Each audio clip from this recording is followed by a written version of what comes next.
Hello, I'm Ocean. Make sure to like, subscribe, and comment if you enjoy this, and let's get to it. I think Batman should kill. I'm one of the people who thinks that his no killing rule is one of the biggest flaws in his character. It's a huge contradiction in terms of how he wants to deal out justice, the type of person he is, and just scientifically it doesn't make sense. So there's a lot of reasons why I think he should be killing. One, because when he was first introduced, he not only used guns, but he used them to kill people. And there was even a comic where he threw a guy into a trash compactor. There's multiple examples of him killing people in the comics when he was very first introduced. The no killing rule was added later on. It was not originally a character trait that he had. So when people say that it's not Batman if he kills people, or they say he's just a Punisher knockoff. Batman existed before Punisher, and he killed people when he was first introduced. So if anything, Punisher's a knockoff of Batman, not the other way around. So if you're saying that, that's kind of a ridiculous statement, I gotta be honest. So that's one reason. Two, in real life, it only takes one punch to kill someone. And that's why, if you're in a street fight, and if you punch someone, and then they get knocked out standing up, they fall backwards, they land on the pavement, there's a good chance they're gonna die. Batman punches people up to 50 to 100 times in the face, over and over and over again, just getting his rage out, and they don't die? That's crazy.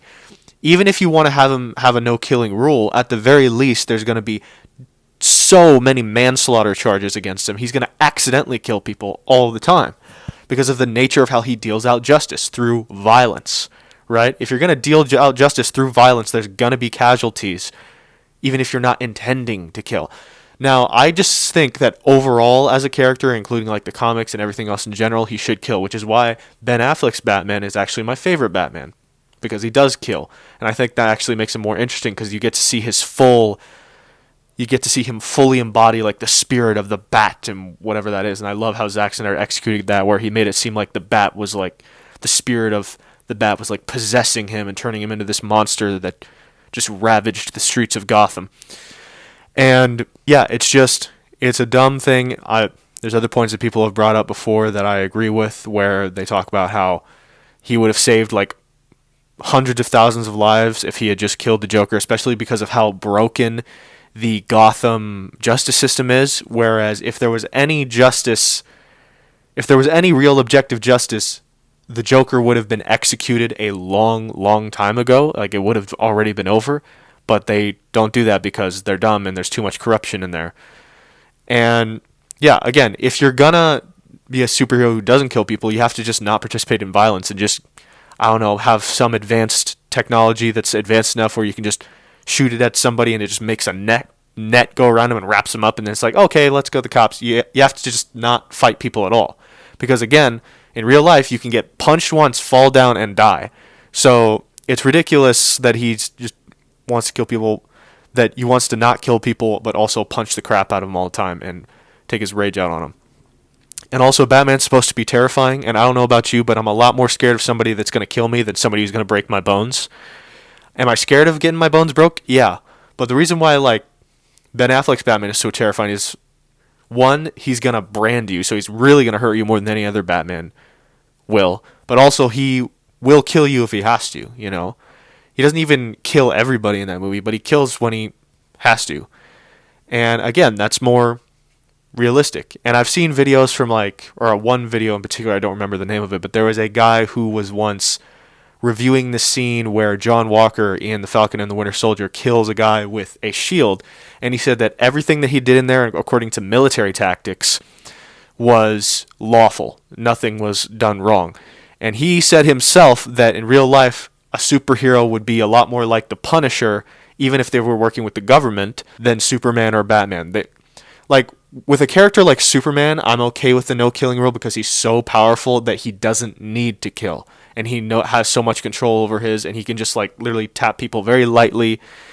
But even then, I want him to kill when he has to, with Doomsday. It's just he doesn't have to get in that position as much as Batman does. And him not killing doesn't cause as much damage, in my opinion, because of how powerful he is. Now, on an individual level, if the character's just good and it works for the specific version of the character, I can be all right with it. I'm all right with it with the Christian Bale ones because it's very wrapped up in that version of Bruce Wayne, and it works with the structure of that story, and it creates a good dynamic between him and the Joker. That's the only good thing about his no killing rule, is that it creates a interesting relationship between him and the Joker and how they talk to each other. That's the only thing that's good about it. For him as a character by himself, it's not a good trait, you know. And yeah, on specific level, like specific examples where there are times when I'm okay with it, but it's usually where I'm like, okay, this just feels like an alternate version of Batman. Because to me, the version of Batman that's true is one that kills. Because again, the very first comic that Batman was ever in, he uses guns. So, you know, if you want to defend or be one of the majority of people who say like, oh no, he shouldn't kill, you at least have to admit that he killed people back in the day. Like, nobody cried and whined about Michael Keaton's Batman killing anybody in the 1989 movies, but he killed people too, but nobody was crying about that. Everybody still loved it. Like, this weird fixation on him not killing, just it came later on. It came out of nowhere, and from a bunch of naive people who think you can deal out justice without killing. And we all know that real life is a lot more nuanced, and real life has a lot more complicated scenarios than that. Like, if your mom's getting attacked by somebody, you have to do everything in your power to extinguish that man's life. You don't want to think about, well, what bone do I break to incapacitate him? Let me just beat him up. Like, no, you kill that guy. That's what you do, you know? But anyways, that's kind of what I had to say about that. Like, comment, and subscribe if you enjoyed this, and have a good day.